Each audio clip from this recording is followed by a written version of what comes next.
good people? Bye. My name is Emmanuel. Welcome to the Social Circle.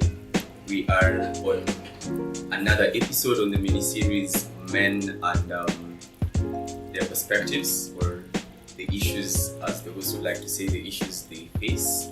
So today we are doing a series on mental health from a male perspective, and you are with I and two other very fine gentlemen. They shall introduce themselves, their name, and anything else they would like to add. Start with you. My name is Stephen Okwemba. I love conversations. Yeah. My name is Ramsey, and I love conversations too. I think I'll take mine again. My name is Emmanuel, and I love conversations. Well, Three maybe. Got a lot in common. Anyway, so welcome, and we'd like to start it on a very interesting note. I asked this question quite a number of times, and I will save it for my panel. My friends, have you ever considered or thought of yourself going mad? I'd say yes, quite a couple of times. As you said, we've had this conversation before severally, where we're thinking in line of what we're doing to a common person. Is it rational? Is it sane? And sometimes, there are those extremes where you're not so sure whether what you're doing is really normal to the naked eye. Yeah. For me, it's something I've thought about a lot, and I have this tendency to deconstruct everything I think about. Finally you start going down and like, what is mad? What is it to be mad or insane? And the way I see it, I feel like it's a very ill-defined word. Yeah. I think we all have a bit of mad in us, and you probably need it if you're going to do anything meaningful in your life. I think the ones we have in mental hospitals are just the ones that didn't do much. So yeah, in that sense, I think a lot of the time I look at what I do and I'm like, I'm probably a mad person, or I can probably imagine myself being mad. Interesting. I think I asked this question because many a times I walk by and see an ill person who we would term mad, and I really wonder what separates their life from mine. Because when you look at them, they're not really any different, really. Yes, they might be in ragged clothes, they might be looking a bit confused, but as you said, every now and then, we have our own madness, if we could say. Well, all right. Moving on. What will you define? We can have what you've read academically. What would you define as mental health? And then maybe just from a general perspective, what do you regard to as mental health? I think Okay. Not you this time. Oh, sure. Wow. Okay. Yeah. So like the official definition is like something along the lines of someone who's not just physically and mentally fit, but also capable of fitting in and contributing to the society, something along those lines. I think that's the WHO definition. For me, I mean, because the discussion of mental health is similar to the discussion of what it takes to be mad. I think a lot of it has to do with being functional. I wouldn't say that the mental health of any individual is like a fixed point, personally. I think it's more like some kind of oscillating point. And sometimes you go to one extreme, sometimes you go to the next, because we all have those ups and downs in our ability to make sense of situations and our emotions. I would say mental health is your ability to keep going back to the equilibrium point whenever necessary. That would be my definition. For the longest time, I have shared the same view, actually. Yeah. Almost exactly as you have explained it. I think it is it's not even a process. As you say, it's like a skill on which your being or your experience of life moves, you know. So one time we are at the equilibrium, we are doing everything good, we are feeling good, we are seeing everything good. Then the other time we are, next day you're a joker. Or you're sad, or you're very angry, and that is the only reality you see. So I think I share the same view. What do you think? Basically, going back to that point where your functionality, where you're progressive in what you do, I think that's where my definition lies in terms of mental health, because it shows that you're able to be in that space, particularly at that moment, and decipher what is necessary, and be able to just come up with ways to make progress. I think it's also important that we acknowledge that any discussion of mental health is like necessarily going to be bounded by whatever the accepted limits are of what mental illness is. You know, for example, if we had a discussion about mental health 500 years ago, depression would not be on the table. Anyone who's depressed would be told, you know, you're just having a bad day, probably 365 days a year. You should just get over it. And nobody will be talking about depression. And so a discussion of mental health then would be excluding that, and you'd be expected to just go through the motions. It's been expanding over time. To some degree, I think frivolously in many areas, but a lot of areas also been expanding legitimately. So, but then that also means that even today, when we talk about mental health, we have to acknowledge that there's possibly some things we go through, or someone somewhere goes through mentally, that while they're considered mentally healthy, according to the consensus, they probably don't feel it, or they're not it. You know, maybe one day, one day voting for Trump will be considered a mental illness. Just a frivolous example, but you get my point. I get you. Yeah. And maybe just to probe a little further, do you guys think that most of the times, or the frequency with which mental health comes up is usually from a point of problem, as you say?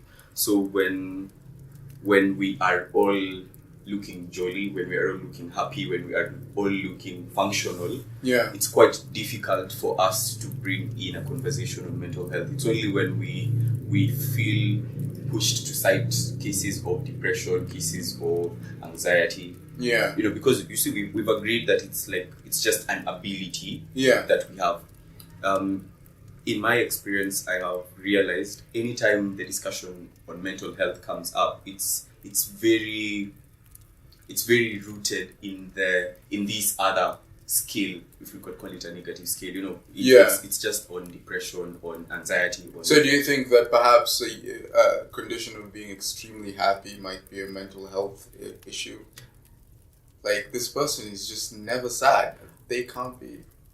I think something might be wrong. I think what we will say then is that person, if we agree that being very happy is a good mental health state, then we could say that the person is on the positive side.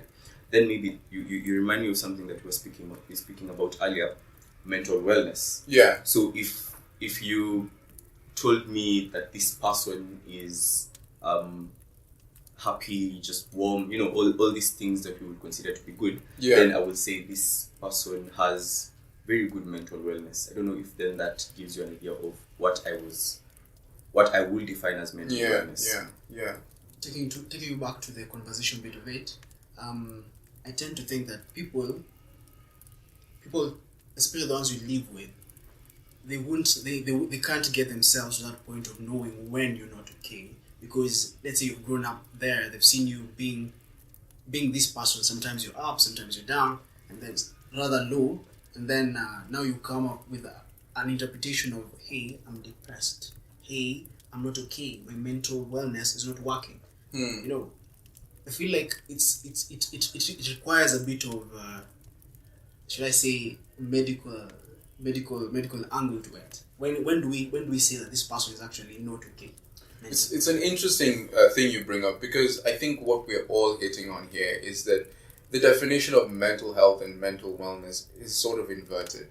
today. We're going to go to the DSM-5, or we're going to go to our favorite psychologist around the street corner to tell us whether or not we're mentally ill. While really the compass of whether or not you're facing your mental true north is inside you.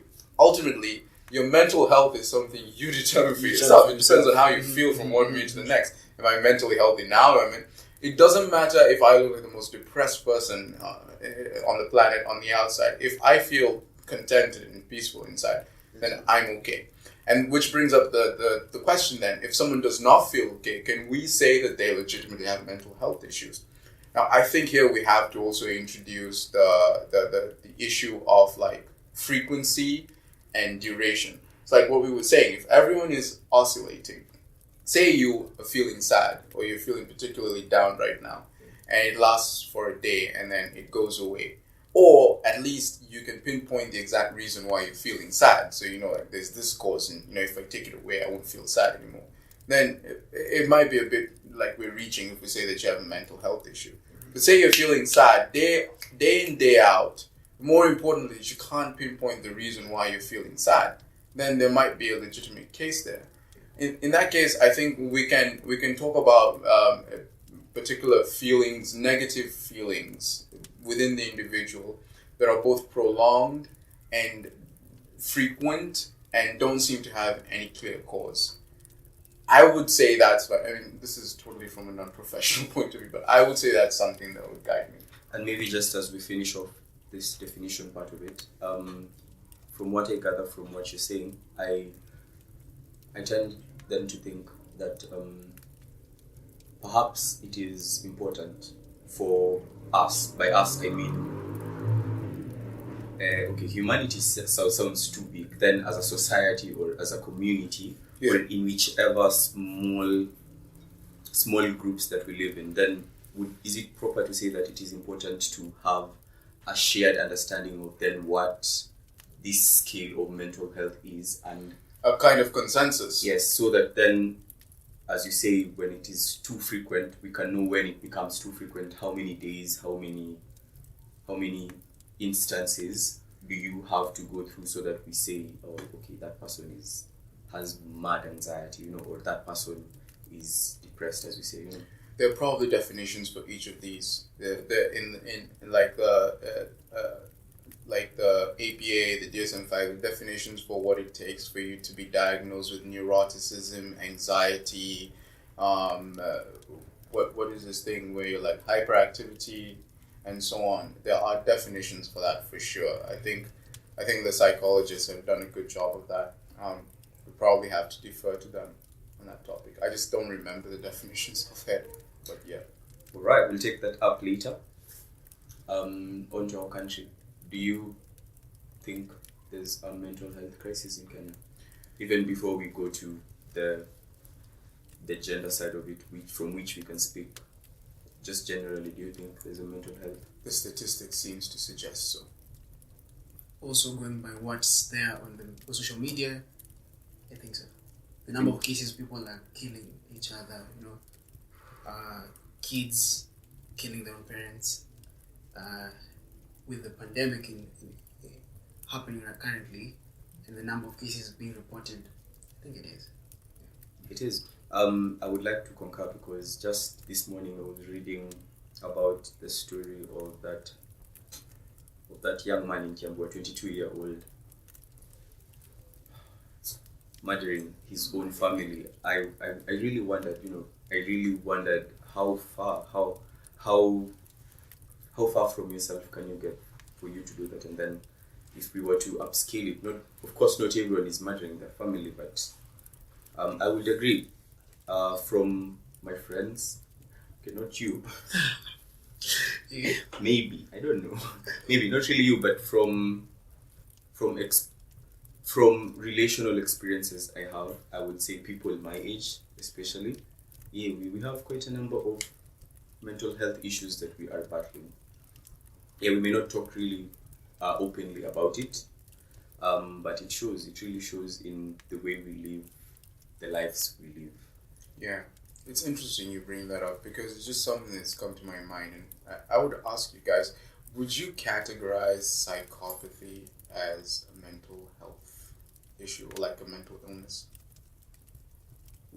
I will say that there is enough medical evidence to show that it can be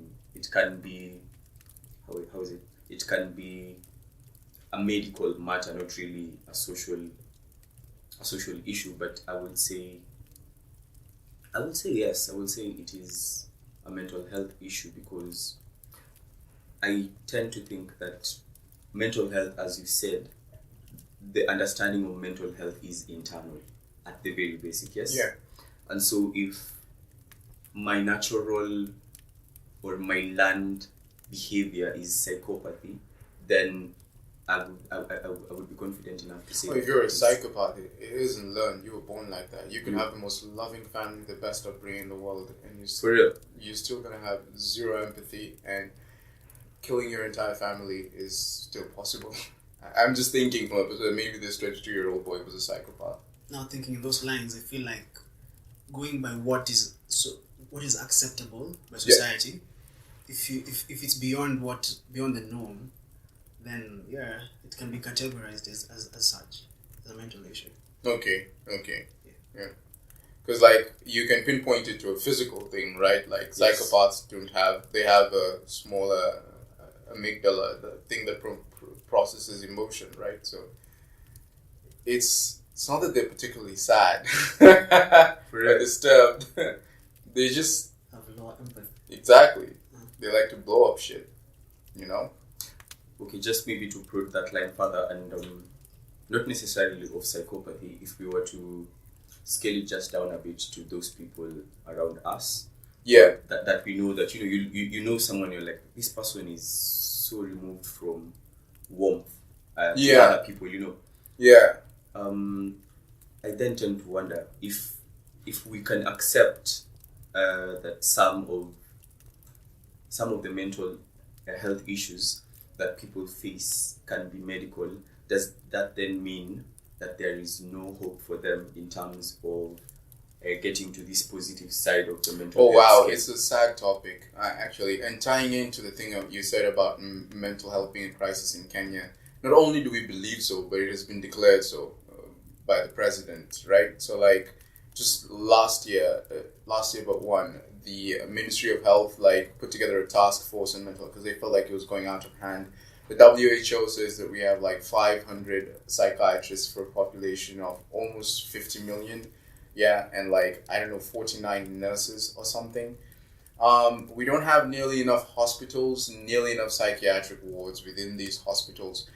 And we also have this weird tendency towards stigma of those who have mental illness, as well as coming up with cultural and religious explanations for their issues. They were bewitched, or they have evil spirits inside them, or they're just having a bad day, or sorry, we just don't get sad in this family. You need to get your act together. So there is a crisis, both in terms of the lack of healthcare, and also the stigma, and also the ignorance surrounding the topic in Kenya. So, yeah, if yours is a legitimate medical issue, it's going to be a lot harder for you to get to the other side, unless you have financial muscle. Yeah, I get you. I think ignorance is our biggest impediment. As you said, you grow up in a family and it's almost as if you've never, not that you've never seen someone sad, but in your family there has never been an open conversation on wow, today I'm feeling so sad, or wow, mom, today I have so much pressure. I've been having so much pressure from anywhere. But coming closer now to the series, do you think there's a mental health crisis for men? And maybe as you give your answer, you could tell us why you think so, and how severe is the problem, do you think? In the current day and age, knowing what we men are, you expect to be a man. You expect to face your own issues. You expect to face your own problems and just come out of it. I feel like we're in a period of mental health crisis. for the male gender particularly, because there is really nowhere to go to, knowing that, as he mentioned, there's this stigma tied to it, be it to family or even society at large. Let's say they hear that you're seeing a psychiatrist because of you did something that didn't add up one day, and then that becomes your reputation, you know. So Kenya is a country, I feel like we're not there yet where we can address this particular issue from a medical angle, you know. Just go see a psychologist, psychiatrist, and then you'll be okay. Yeah, we haven't reached there yet. Yeah. Okay.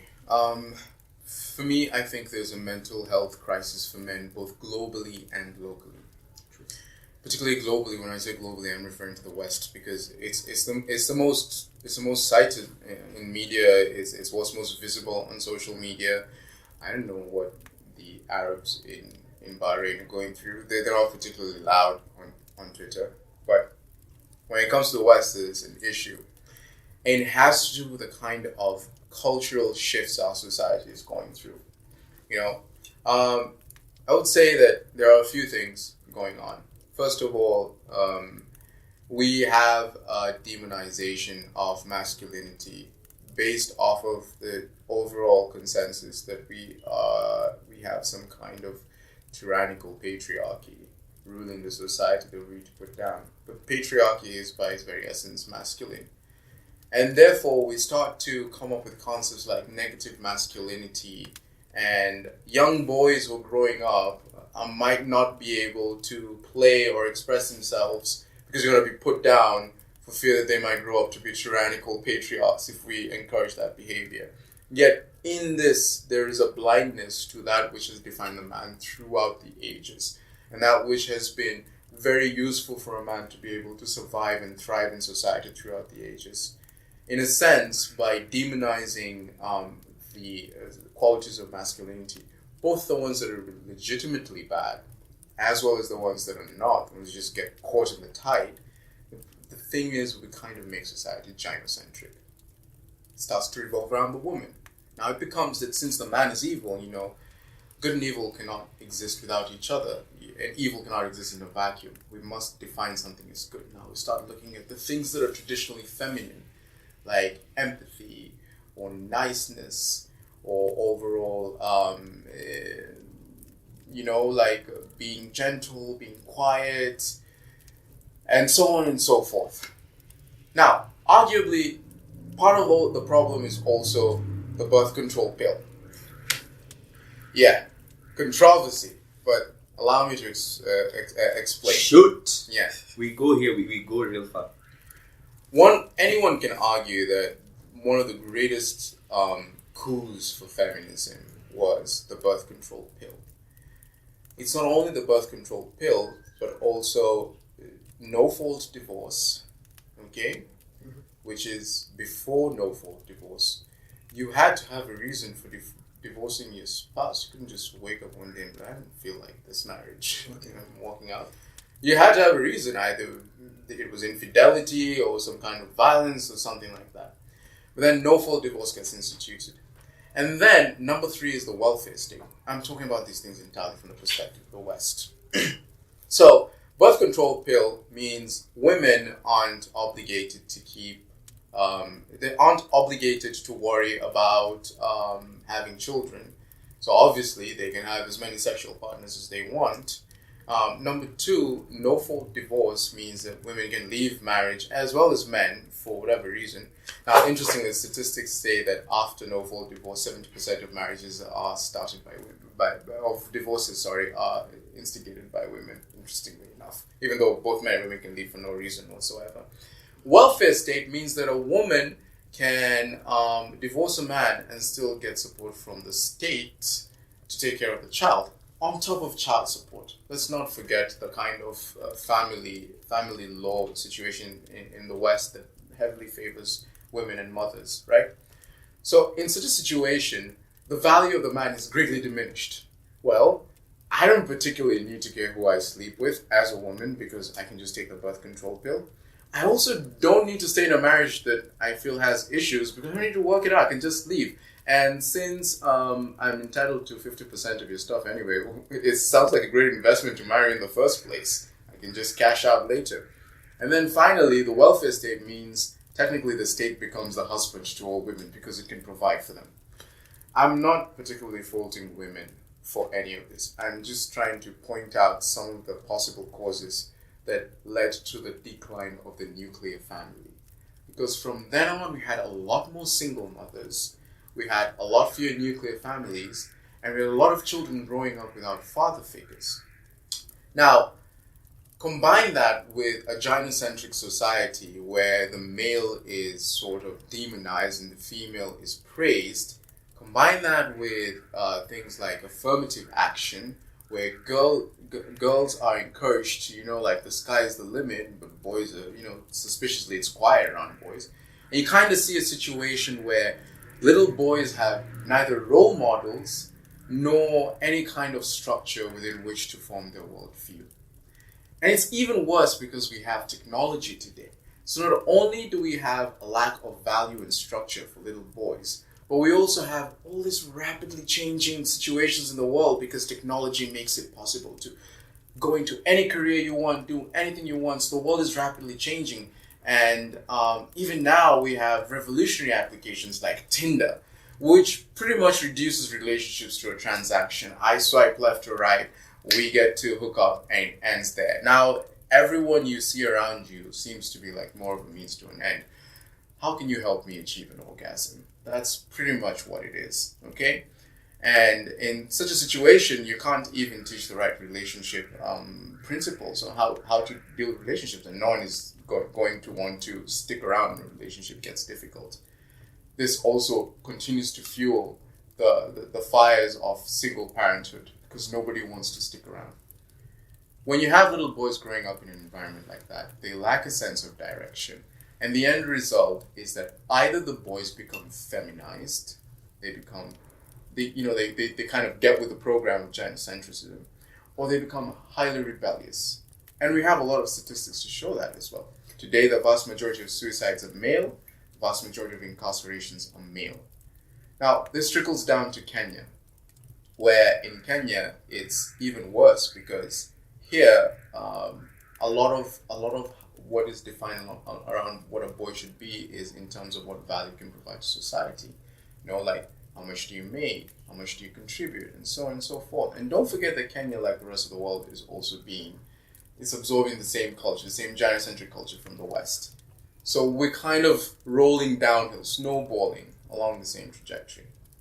I totally agree with you, especially when you say that one of the greatest challenges that face us as young men or just men trying to make their own lives is the general world view that we have either adopted or somewhat, I don't know how to put it, culturally evolved into. So I see most of young men stressed. You are 20, 22, but there's I was going to say shitload of stress, but I've said it anyway. Yeah. There's a shitload of stress on you. You have to finish school, you have to get a girlfriend, maybe you have to have a car, you have to, there's a whole lot of pressure. And as we head into this next question, which I wanted to ask, which are the most common mental health issues that you would say men face? And I was finishing with stress because I have felt stressed. I have felt so stressed. Wow. God helped me, but anyway. So, so what do you think are the most common? Most common, I'd go for depression. Yeah. And anxiety. But I'll talk on depression because it manifests in so many ways. You look at someone not progressing, as he pointed out, with the whole women empowerment campaign, the girl child is here being affirmed to do ABCD, and then the boy child is just there waiting for what next. So you come out here, then in the job market, they're getting all the opportunities because even of law structures where in an office you must have like the 2/3 gender rule. Yeah.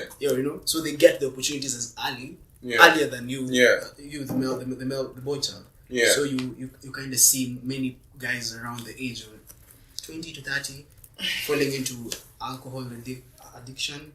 Yeah, actually, substance That abuse is a that legitimate disorder. mental health illness. Yeah. It's a legitimate mental illness. Uh-huh. And there's a lot of substance abuse in Kenya. I would rank it first though. Yeah. Substance. I think substance abuse is the first. That's the first one. It's the most prolific form of mental illness in Kenya. Yeah. So many. I've been a victim of it. You know, I mean, it's an easy fix. It's a quick fix. Yeah. I've seen so many people today. You know, the very concept of a jobless corner is where people just chew cat and smoke weed and they Just chill. Yeah, exactly. That is substance abuse.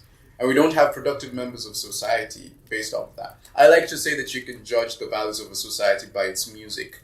And if you find the vast majority of a society's music glorifies drugs, and drinking and all that, then that tells you there's something probably wrong, Yeah, exactly. It's like, hey, let's and find the majority of the propagators of the music, it's just the same gender, you would say. Exactly. Actually, what he said is so interesting because now here's the thing I like to say. One of the great fallacies about the idea that we live in a patriarchal society, because I don't buy into that. One of the great fallacies of that is that men have a very interesting distribution. Now, we have seen studies being done of all kinds of things. For example, intelligence.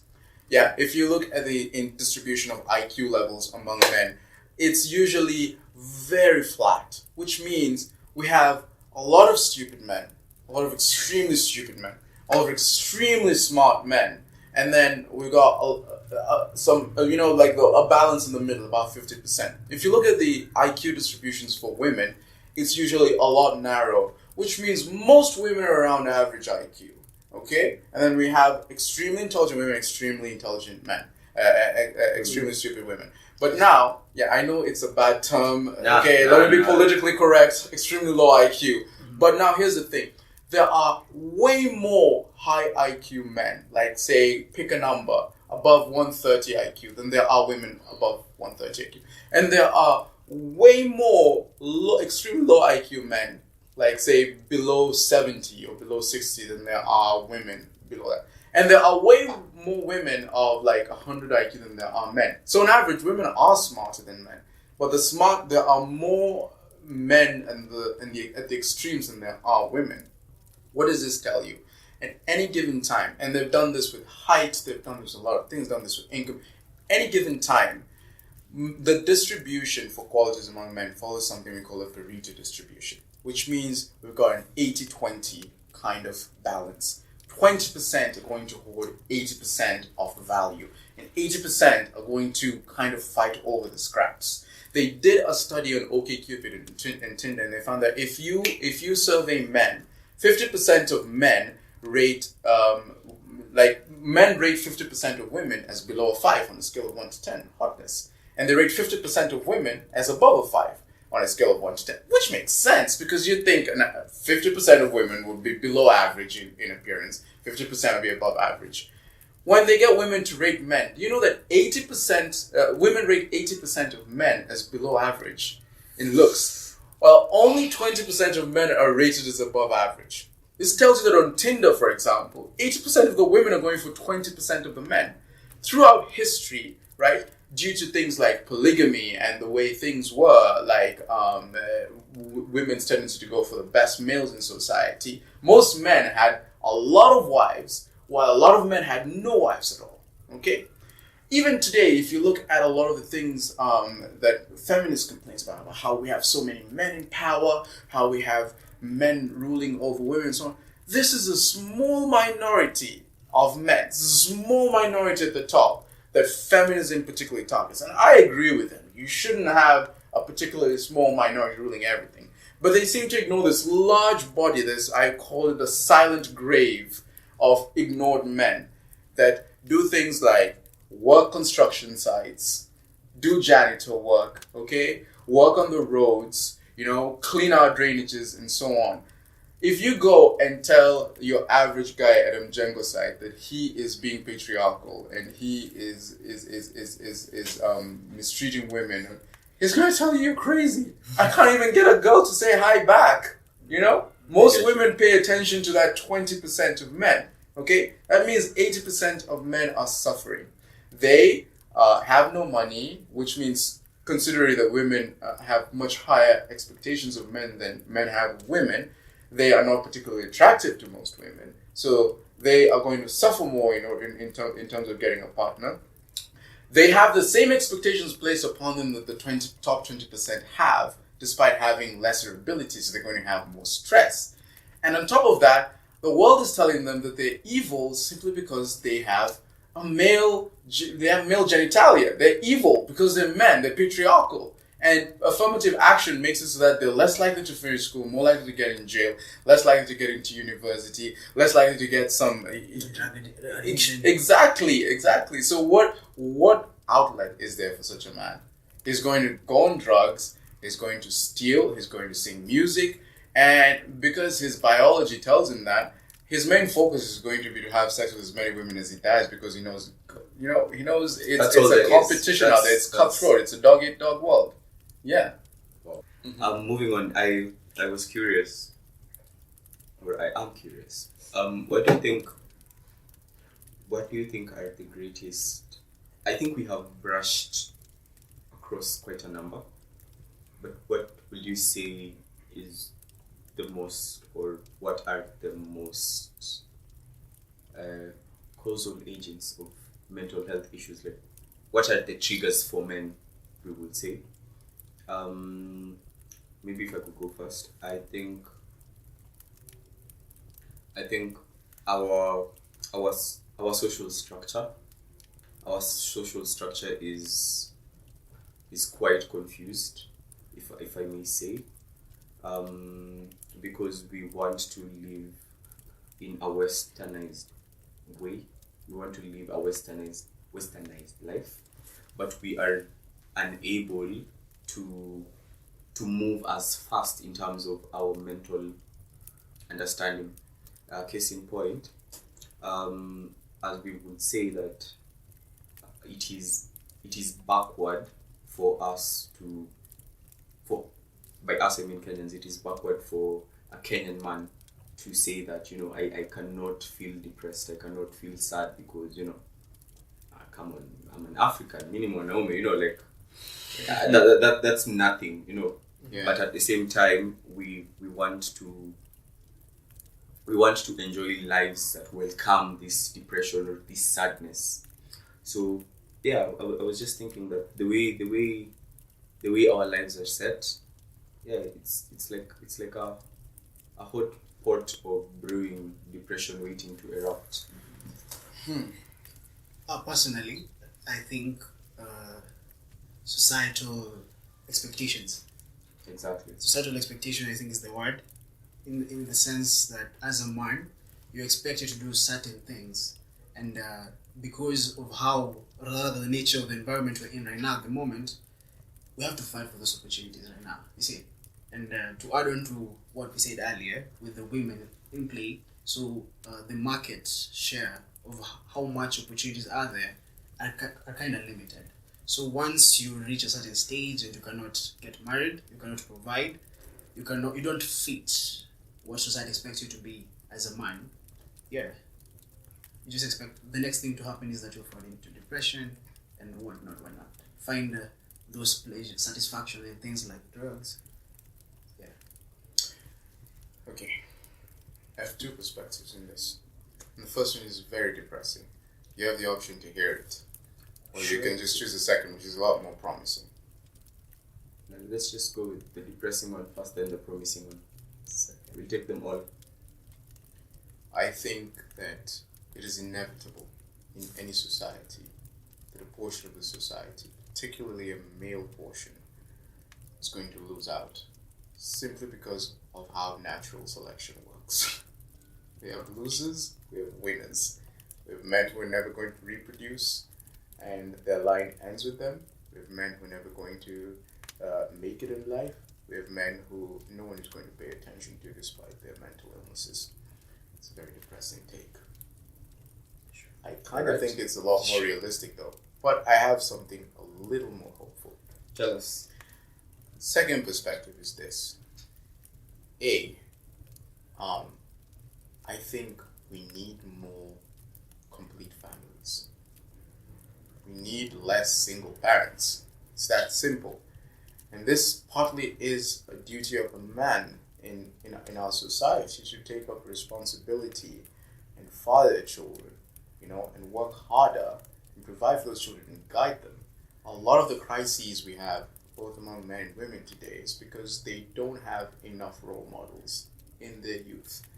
If we had complete families, and it's amazing because even when you look at it, for example, in the West, we have a lot more single parents among, say, black communities than white communities.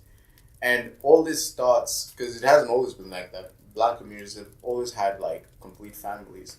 But as soon as black communities, sometime around the 1950s, as soon as they have more single parents, then the whole community just kind of plunges into more crime and more poverty and all that.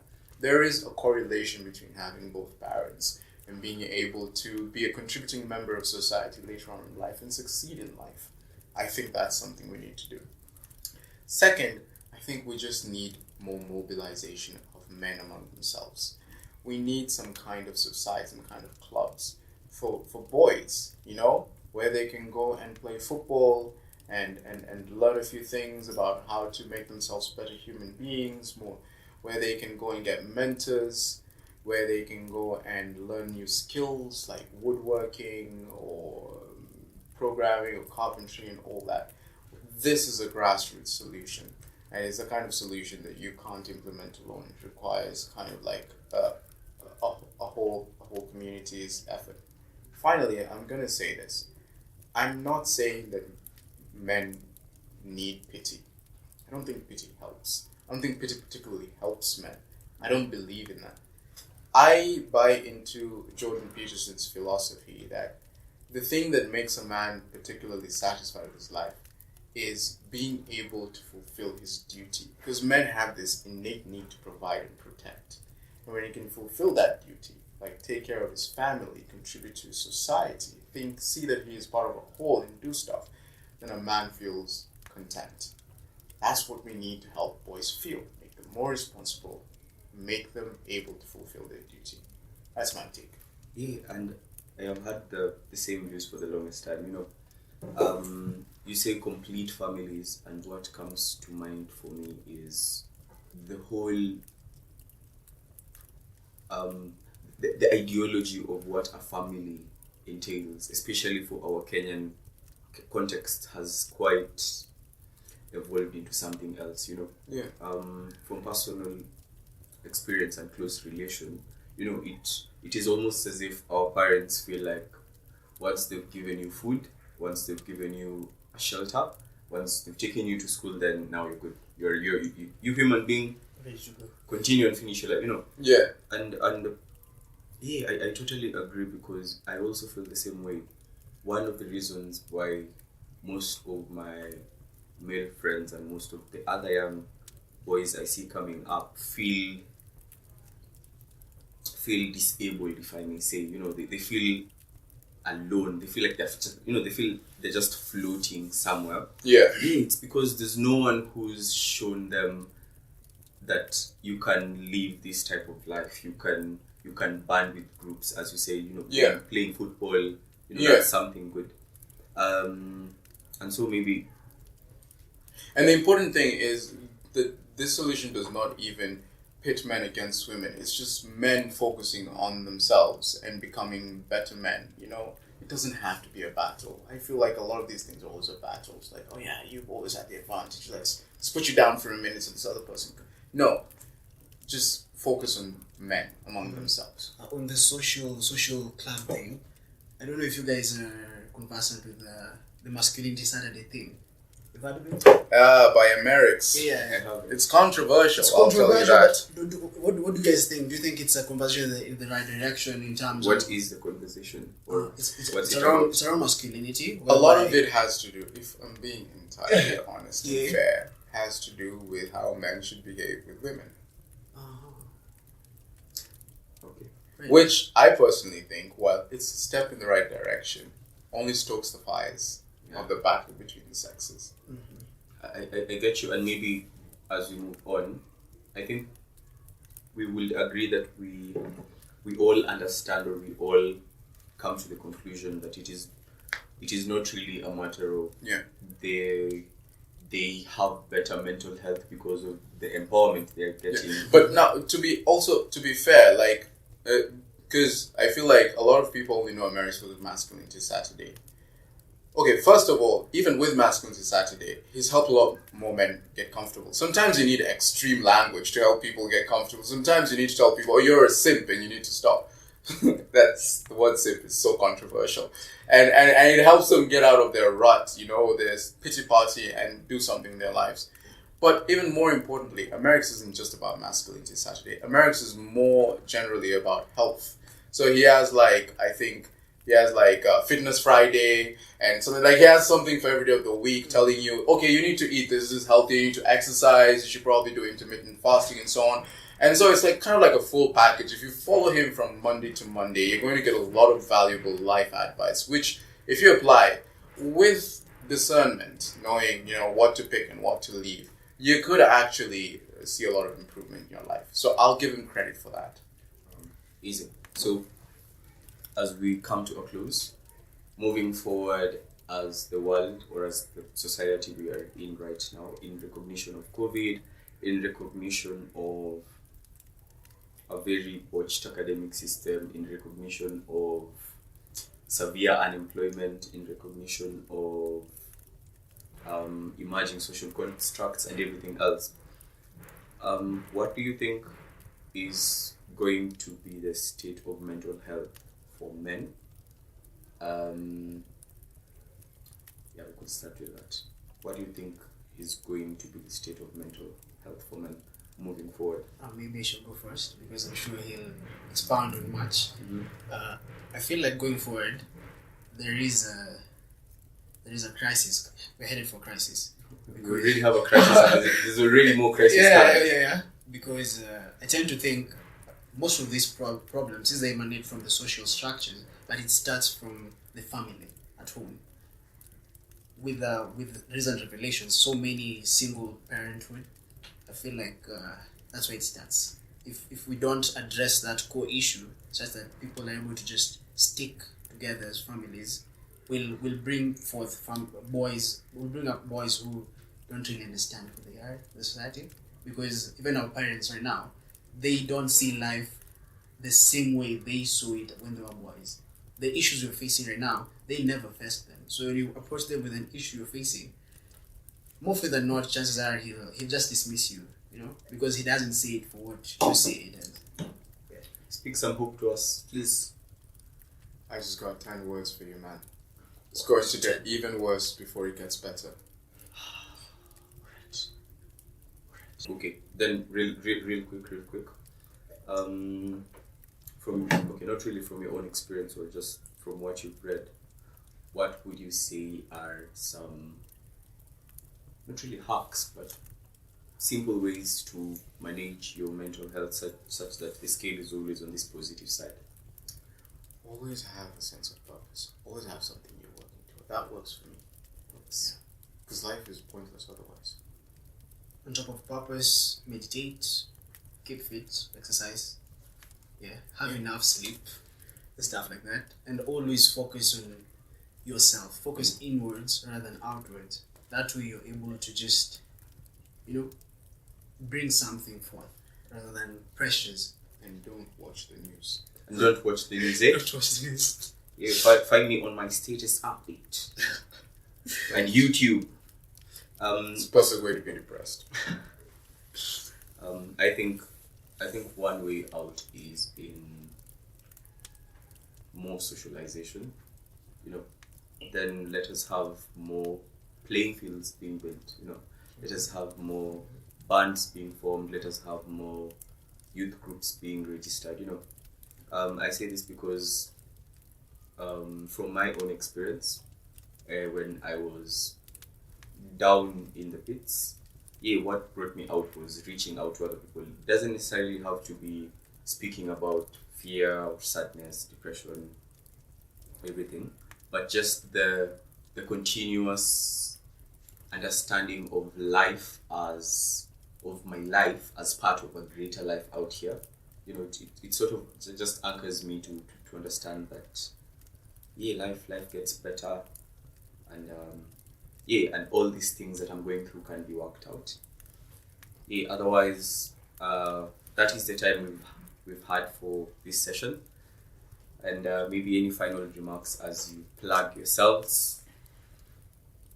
People shouldn't be afraid of talking of their mental headspace, because I feel like we're headed there to an era where people can just we'll start talking about this, and it will become a normal. So let's embrace it rather than stigmatize it.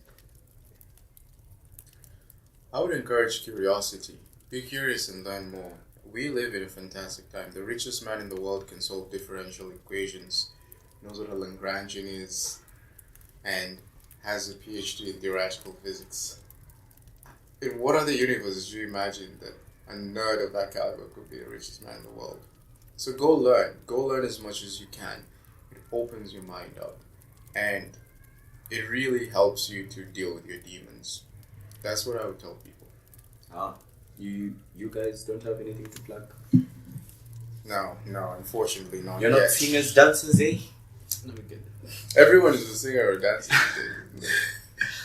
Easy. So we've come to the end of our series or our show. My parting shot is there is love in the extreme happiness and joy, in the extreme sadness and fear and everything in between, and the madness too. There is love. There is love for you, for us, for everyone else. So whichever tide we are riding, it can pass. And as he said, or as they say, let's talk more about mental health. Let us have more and more discussions about how we feel. Because after all, if we have everything else in the world going the wrong or correct way, the least we can do is just talk about our human experiences. Sure. Otherwise, we have been your panel. Personally, I have a blog, sharedcosmos.world. You'll find the link down there below somewhere. Otherwise, it has been good, has it? Yes, it has. Time has flown by too fast. See you next time. Watch out for the next episode, eh? Cheers. Like, subscribe, and share. Down, yeah. I've been feeling so down, yeah. Can you tell me why? I'm down, yeah. No friends of mine around, yeah. Now I'm thinking might have caught the June blues, yeah.